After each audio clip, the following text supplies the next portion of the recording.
linog sa nagkalain-laing dapit. Gani ko nagkaroong adlaw gihapak ang Japan og kusog nga bagyo. Right? Pero dili na ang butang nga makahadlok kay ang tinuod mao ni gikan pa sa una na gid ang mga linog. Mas magkakusog lang karon.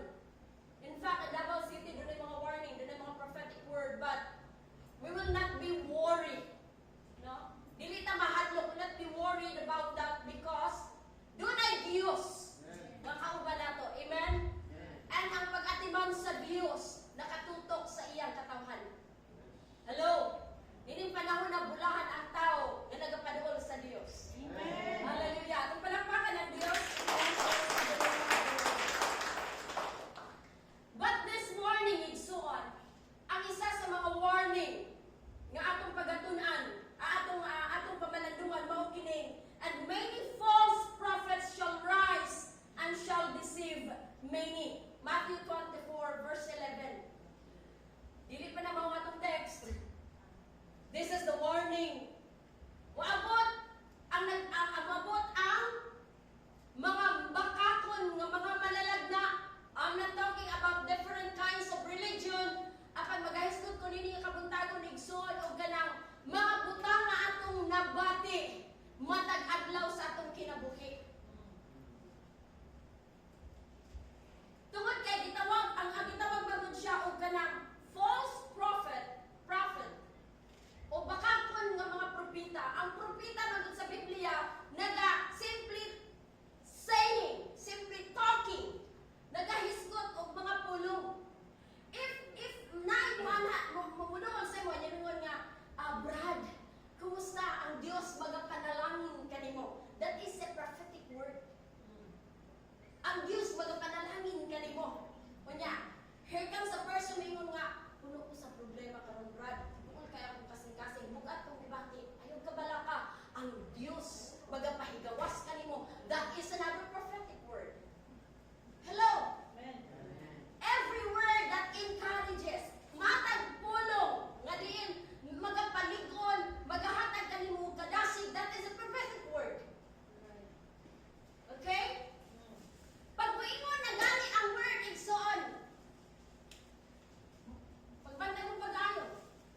Pag muingon na gani ang word, either imong nabati o gisulti sa imo personally or gihungong sa imo kanang gitawag og espiritu. Ay maabot sa imo una. Muingon na gani nga wag ka. Di balason gyud ka nga tao. That is the false prophet. Gisugdan ka na baka sa yawa.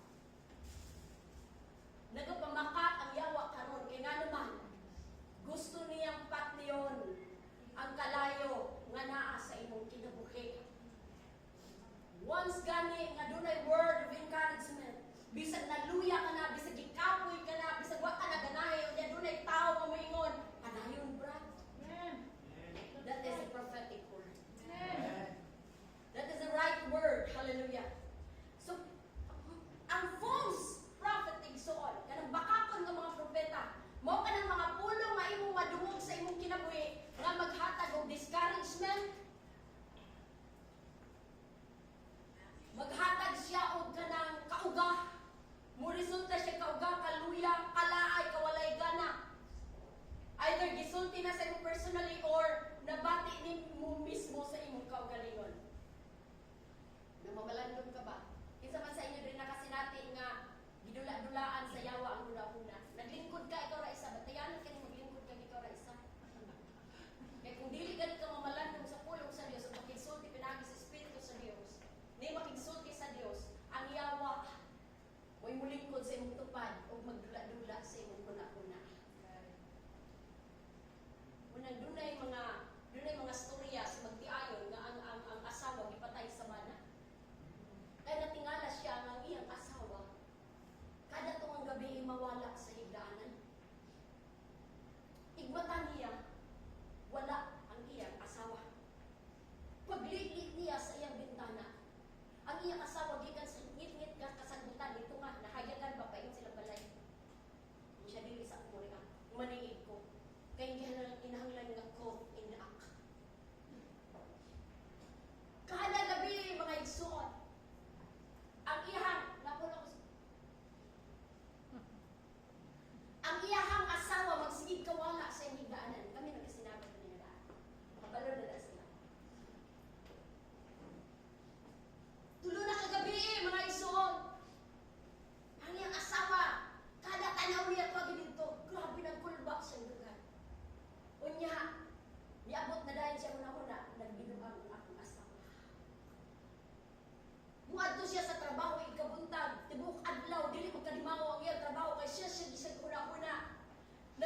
na og nag-anam na og kanang kalig-on ang iyang pagduda, ang iyang asawa nagbinuang yun.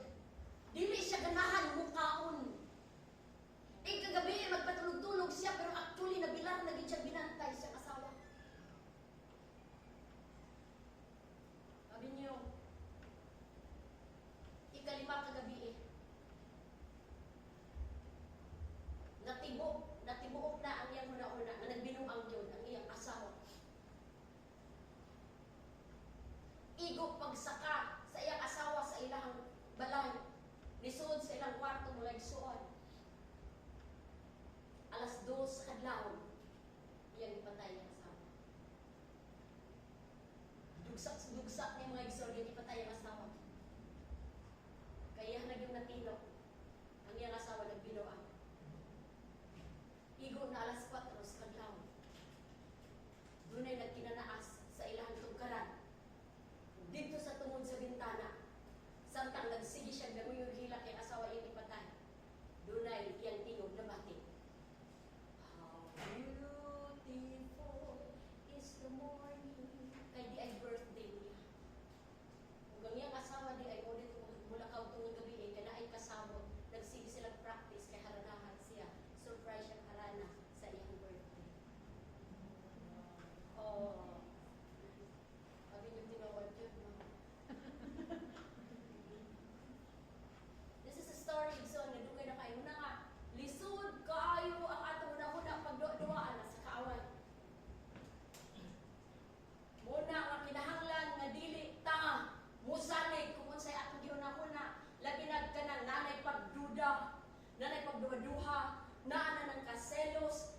og ni siya nga igsuon. Says, preach the word. Be diligent in season and out of season. Reprove, rebuke, exhort with all long suffering and doctrine. Hebrews chapter 4 verse 12. For the word of God is living and powerful and sharper than any two-edged sword, piercing even to the dividing asunder of soul and spirit and of the joints and marrow, and it is a discerning of the thoughts and intents of the heart. First, we need to know how to listen or to hear the word of God. And the evidence, balik-balik na naman igsuon, ang ebidensya nga nakabati ka sa Dios. Ang ebidensya igsuon, kung nabati nimo ang Dios, mao ang pagtuman sa pulong sa Dios. Anay, mitingog. Matag butang atong gihimo igsuon, this is the easiest way. Pinakasimpleng pamagian makabati ka sa Dios, mao ang pagsusi sa pulong sa Ginoo o pagtuman niini. Because dili pwede nga mahimo lang tang hearer. You know, in the church na daghang hearer. Hello? Naay daghang tigpamati apan dili tigbuhat.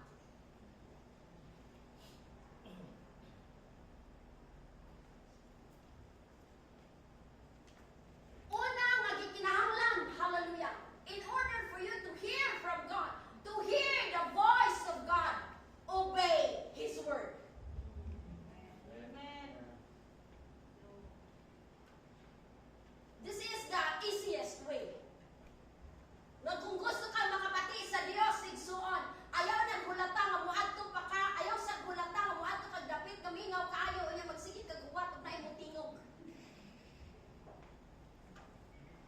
Niining kalibutan na perting daghanang mabati natong tingog. Dili maayong balita, tingog sa imong konsensya, tingog sa imong kagahapon. Hallelujah. Palibot igsuon ang imong mabati puro chismis. Ang imong mabati sa palibot puros kahadlok. Hello? Ang balita karon igsuon bisag unsa nimo bisag unsa nga newspaper o baka media ang imong paminawon, ang balita puros gyud mas highlight gyud siya kanunay ang mga dili maayong panghitabo. Dili na siya makaayo alang sa atong mga kalag. So tiyan ta mo igsuon sa dang bisita pagpaminaw sa palibot, sa dang bisita sa pagpaminaw sa ato ang problema, sa dang bisita sa sigig paminaw sa bagulbol bakaha, sa ato ang sa atong mga bagulbol sa atong kasing-kasing na lang ano kasabi na lain. Kana magsigit ang tan-aw pagka problema, magsigit ang una-una asa ta paingon unsa kay atong buhaton o baka magsigit ang kasuko, magsigit ang kapungot, magsigit ang pagmahay, magsigit ang kabalaka, kana ang klase ng mga tingog, mga igsoon, hallelujah. Sa tinulang dili nagikan sa Dios, mao na siya mo hinder aron nga makabati kagikan sa Ginoo. Matingala ka. Sige magsimba. Ano wala may pag-uswag? Because of lack of obedience. Hallelujah. Bisag magsige patagsimba mga igsuon. Kung ang atong kinabuhi dili nato patumanon, ang atong binuhatan dili mutuman sa usay gisulti sa pulong sa Dios, ang atong pagsimba walay kapuslanan. Amen. Dili siya magpulos. So tiyan na mo sa akong kinabuhi mga igsuon. Ang akong kinabuhi sa wala pa ko sa Ginoo, sa among 5 ka magsuon nga babae gitawag kog ako'y pinaka. Naatanan. No? Pinaka. Ayaw na lang ninyo pa susiha og unsang pinaka. Basta pinaka siya. Suguon ko ni mama bisag unsay ipabuhat, kaya na kong buhaton kay pinaka gud.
from being a member going to like that. Namuhat si Pastor Sammy ang ipangtana kay siya pinakataas ng katuligan. But if makadungog ka sa testimony, nagingon ba si Pastor nga sa kataas ang tuig sa kumpara, wala pati naging una? Ano, nagtungo ka mo nga ang pagkahagba sa pagpangalagan, dali ra. It's a process. And it takes time. Dili na yung backslide ka karon ugma, balik na kadayon. Yawa ng plano nga mo backslide ka. Mo na iyang target. Magsugod siya sa imong kinabuhi, dili backslide nga isulti. Dili ba yun ang yawa nga sige mo backslide na ta ha? Backslide na kita sa church, dili na. Moingon na na, musugod na lang pananglitan nga, kita ka. Ikaw na po yung kiba na naman, pag pinilawat na naman, mga kanaman. Wala na sila ganari sa muna mo.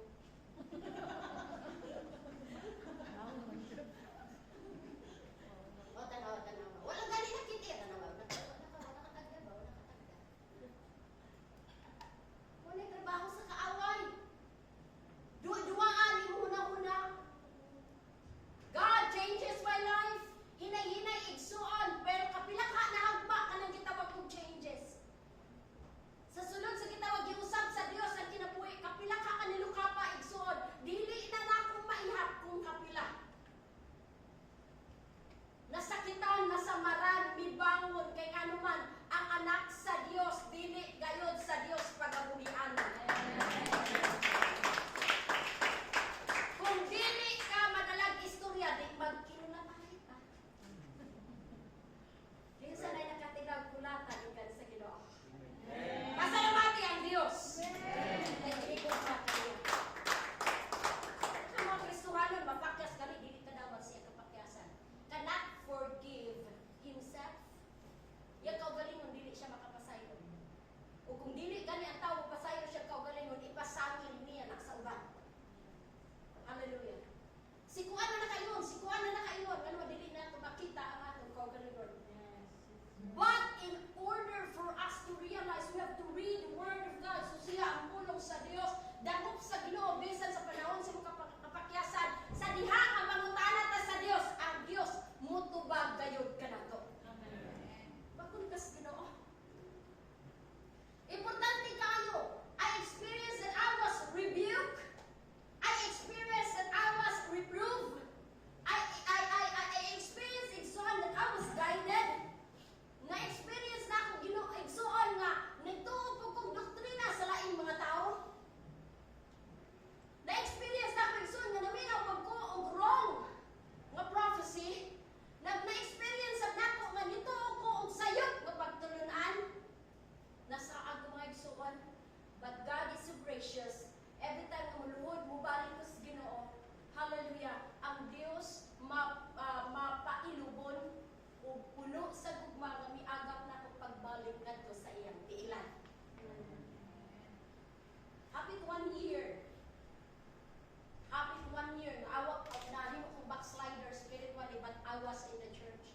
Na ako sa church kasi ba? Wa ko munda. Pero dili na gyud ko ma-bless. Mura lang kong kahoy nga giugbok dinha.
Gmart na may nag-ingon.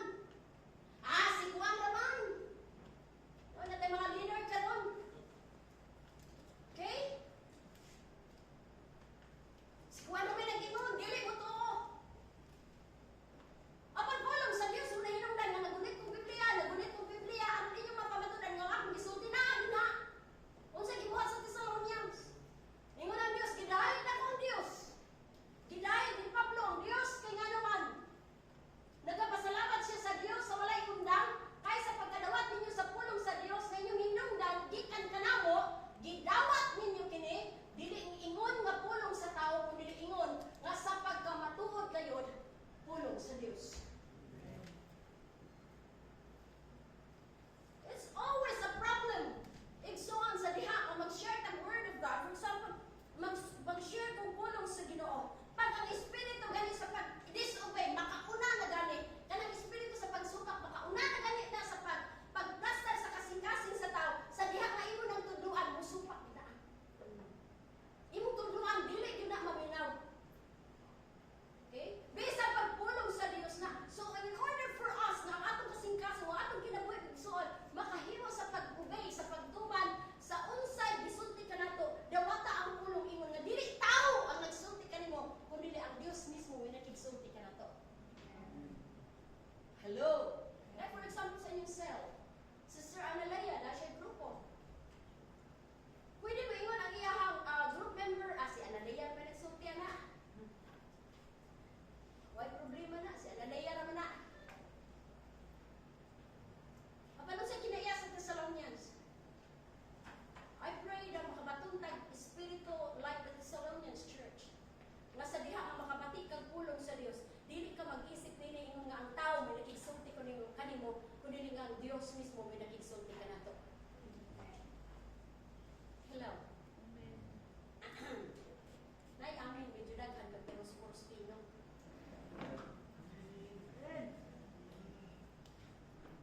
Listen. Kapag ang tao na inusulti, kami niyo magsun, wala tayong kalainan. Pag dili ta mutuo sa pulong sa Diyos, wala tayong kalainan sa tao nga naa sa gawas. Ng mga dili niluwas. Kaya ang mga dili niluwas, kanunay makabatid pulong sa Diyos, pero walay pagtuman. Hinay mo katapad, lahit ka. Hallelujah. Lahit yun ta. Kinahanglan nga magpalain yun ta. Amen? Sugod karon mga igsuon, kung gusto kang makapati sa Dios, sugdi sa pagtuman, pinaagi sa unsay imong mabati sa pulong sa Dios. Unsay akong mabasa? Kana bitang kahit sa nopirin kani mo ni malapitan. Ay daghan kay sa church nga wala katuman na. Adto ra gid siya sa 1 Corinthians 6:9. Katong imong paghatag kamo sa walay kuan. Maghatag nga kanang kinabubuton. Adto ra gid sila sa maghatag sa kinabubuton. Di gid sila anang ikapulo. Ang daghang kay katarungan moingon nga kanang ikapulo sa Old Testament ra man na. Sa New Testament niingon naman nga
matinud-anon.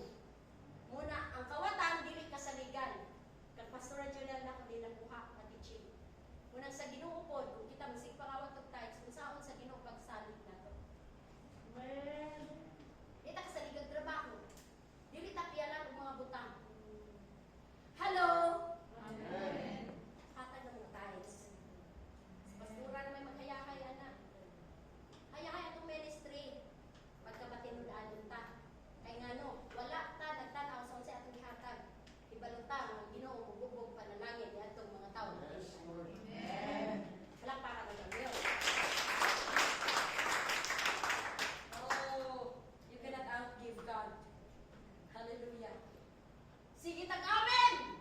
Kinahanglan ang atong amen tinuod nga amen. Amen. Amen. Hallelujah. Pastora, matagay yung pastor ka ganina. Huwag man yung mahibilin. Kay kasagaran pastora at pastor ko ano man. Overdraft ako na rin. Overdraft. Pero sa in English. Short, overdraft. Huwag ganina nag-short-short ta kay dili ta faithful. Hello. Tinood. Pero tanawa ng matinud-anon, dili yun mahutdan. Ang matinud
mangayo tang pasaylo sa atong kapakyasan kung magulatan sa buhaton sa Dios. Many times in my life, ako ibalo ko mga igsoon, ako dili ko tao nga kanang grabe gyud. Actually dili ko buhutan nga tao. Ako na lang ang gidawat. Ang Ginoo ra mo'y mahukom sa ako. Hallelujah. Pero sa sukdanan sa tao, dili pud ko tay pakaron ingnon. Musulti gyud ko. Kini mga bata dinhi kasagaran nakatilaw na ni. Salamat ko sa Ginoo nga naa sila kasing-kasing nga madinawaton, yan itubo sila. Kay ang dili madinawaton, dili gyud mo suwak. Hallelujah. Nasinati na ako sa kong kinabuhi mga igsuon. No? Nagkalain-lain, nakasinatian sa kinabuhi, asa ko dahil. Murag. Ano na epekto ang pulong balik sa kadiri? Nagdepende kini kung diyon sa nato pagdawat ang pulong sa Dios. Ang pagkinabuhi sa pulong bitaw. Pag abot sa circumstances, diha na ko ma-prove sa atong sarili. Diha na ko na-prove sa atong sarili pag abot sa problema, bata pa gyud ay ko dili napita. Kinahanglan magtuon pa gyud ko di ay kini napita. Abi niyo mo igsuon ang akong tawhanong pagbati, ang akong tawhanong kinaiya nga di magpalupig, mura nagmukwa na siya. Mo rise up na siya. Ano, busokol di ko. O kuan di ay. Muat na ako'y kadampang, na ako'y mga tao, na ako'y pwede nga itap ng mga tao, ay paglaban ako. Apan in every circumstances, kami abot sa mga kinabuhi igsoon, ang pinaka-the best na himo, na nakita na ako nga victorious, may diha sa Ginoo, ang pagpakahilom, o ang pagsandig, diha sa sabakan sa Diyos. Libakon ka, dauton ka, sultian ka og sakit. Di ba dahil kabalo mo sulting sakit? Pwede ba? Kanang badlungon ka sa imong kaluyong, dili ko man na mao ang sakit. Ang sakit katong butang-butangan ka. Butang-butangan ka. I-prove. Nya na yung mga taong butuo, dili lang usa, duha. Na yung mga instances na yung nana, pero ang the best thing, igsuan nga response, nga mga sinatin sa kinabuhi is that, magpakahinom ka. Budangog ka stilan sa Ginoo until our righteous God will give us the right judgment. Our God is our good judge. Hallelujah. Alaot ang tao nga dili magpaduol sa Ginoo. Naay mga kita mga Kristohanon usahay naman mga dili maayo nga sitwasyon nya gusto ta musungkol, gusto ta mo-prove nga tama ta. Actually, ang mo-prove kanimo nga tama ka ang Dios mismo. Dili na kita. O ipakita na sa Ginoo at the end kinsa ang tama, kinsa ang mali. Hallelujah. Ayaw ko pag-ingon nga, ang gigabaan na sila tungod na mo. Matag kapakyasan dunay consequences. Kung ang tao nag-ani man og consequences ay ibuhat nga dili maayo, dili na tungod nimo, tungod ka nakasala siya batok sa Ginoo. Ito mga ngukon. Puros ta makasasala at kubangan sa Dios. But thank God that we have a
maglublob sa kasing-kasing. Niluhod ko sa Ginoo mga igsoon. Nihilang ko sa Ginoo, kuhaan ni Lord. Kuhaan ni Lord. Kaya we cannot deny ourselves kung naa siya. Dili ka ka-deny. Di ka pwede mo wala naman, pero di ay na-deny. Sabi mo, okay, di okay. Luhod ko sa Ginoo, kuhaan ni Ginoo. Kuhaan ni Lord. Dili ni mo ni kabubuton. Dili ni mo ang makalipay ni mo Ginoo. Makadaot ni nako. Makagubak ni sa akong kinabuhi. Lord, ako ning gihinulsulan. Nagpaubos ko Ginoo. Gusto ko makuha ni kapungot Ginoo. Gusto ko Lord nga makapatunog bag-ong kasing-kasing. And only you can do it. Ikaw na makahimo ani Ginoo. Kaya kung ako lang pasibuton, kung dili lang sa pulong sa Ginoo, atangan ko na, litagan ko na. Dili ko na paugmaan, dili ko makabalus. Pero dili na will sa Dios. And then miabot ang akong problema so in order na maka-exercise ka how to forgive, how to love even your enemy. Hello? Ang Dios gusto makita niya ang kahom sa iyang pulong diha sa atong kinabuhi. Makita niya na mga igsoon. So muna isa sa mga butang hinungdan ngano nga ang Dios padayon nga nagatudlo. Hallelujah. Okay. Pinaagi sa pagtuman sa pulong sa Ginoo. Mao ni ang sikreto sa pagpakabati sa tingog sa Dios. So ang ginako makabati ko sa tingog sa Dios. Kanang pulong nga daan imong gibasa, kining atong gimunawali karon. Tingog na ni sa Dios. Dili mo pa sa Dios ko ha. Mo sa yan, gidawat na ingon nga tingog sa Dios. Mo nang makabati gyud mo sa inyong mga pastors, inyong mga leaders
ta mo uswag sa atong pagpangalagad sa Ginoo ug mo apekto na sa kinatibuk-an natong trabaho sa atong kinabuhi. Mo apek ka na gikan sa ulo ngadto sa atong pamilya, sa atong panginabuhi. Hallelujah. Dili lang sa atong pagpangalagad sa Ginoo, lang saksi. Muna akong mga anak sa una kanunay ra ko sa Ginoo, obey God, obey God. Kanunay ra ko magsige ingon, obey God until that time nga silang tanan ni andar na ang pagka mga ayong putok. Oh Lord, unani man ko di sa amin. Nagtanong man ko di mga ani sa akod ko. Nagsugod na, nanulibagbag na, hila ko sa Ginoo mga igsoon. Ngano? Tungod kay nasayod ko sa consequences and I don't want them to suffer. Dili, abi ninyo nga nung badlong ta, kaya dili ko gusto mag-antos mo. Kaya na-experience na mo ang consequences. Nasayod mo yung sa consequences. Kanya kayo sa akin batanon kay mas isok ko man is mga idaran na. Ano mga idaran? Inay naman ni. Pag-ingon sa ginikanan, ayaw lagi nagbuhatan na. Upat sa inahan or amahan, 20 na itubag sa anak. Pagpamatungod na maayo yun siya. Pati mas kasang sulti. Kaya kaya kinakagamahan, pagkagpamat na. Muhal-muhal na di. Sa kaya di na klaro ang isulti. Di ginayan pag yung sa mo. Sabi niyo mga igsuon, damor nga nanguhal na, damor nga espiritu na. Wala giniamit. Matiguang ka na, abdan ka na ni mo ng buwa na na-expert. Kung natiguang na sa pagpangalaga ng ginikanan, praise God, masalamatin ang inyong mga anak. Mga anak, Kristohanon ng mga anak, mga supakino gyapon. Amen.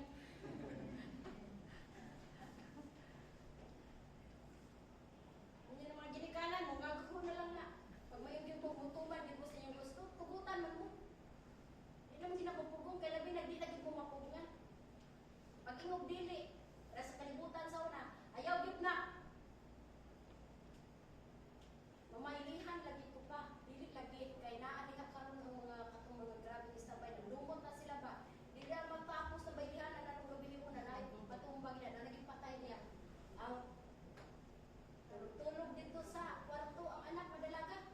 Andi ay ang pantalon sila gitaguan sila sa ulan.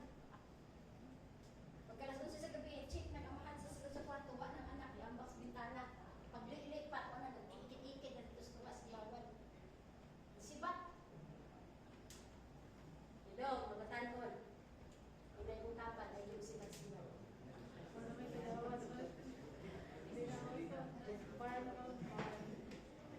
Ayaw sibat, ay kumana. Aminaw mo. Amin yung may son. Usahay manggod, kung dili natin pahinumdum nga, doon ay rapture mo abot. Mangandam lang tao, gisultis pastor. Mangandam mo kay hapit na ang rapture. Amen! Pag-ulit, pati yung ampo, pati kay rapture. At daglo ka daw, nalimot na. Nanalo rapture. Balik na po sa dating gawin. Okay? So kung wala kay word, no one to remind us. So sa gisulti sa punong sa Ginoo, balik na sa John 14:16, that the Holy Spirit will teach you all things and bring all things to your remembrance. Through the Holy Spirit, we will be reminded with the Word of God. By the Word of God. Ang Holy Spirit na mag-remind. You see?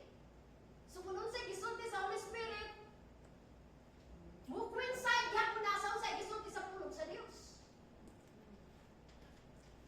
Kung sa gisulti sa Diyos, sa Biblia, ano ko nato ni, maura na po na isulti sa Holy Spirit. Mahimo siyang riba sa imong kinabuhi. Naa siya'y gahom. Hallelujah.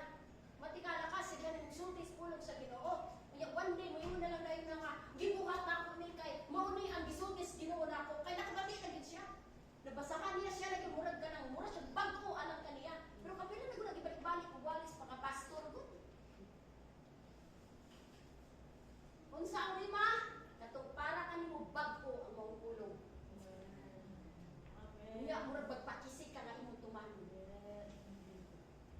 Ayaw po tuguti, gumamatay siya, kaya magstay lang na siya, kaya doon ka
this church. Nga kinahanglan dito na to atong ihatag obedience. Isa gusto mo uswan sa pagpangalagad sa Ginoo. Hallelujah. Praise be the name of the Lord. Glory to your name, O God. Hallelujah.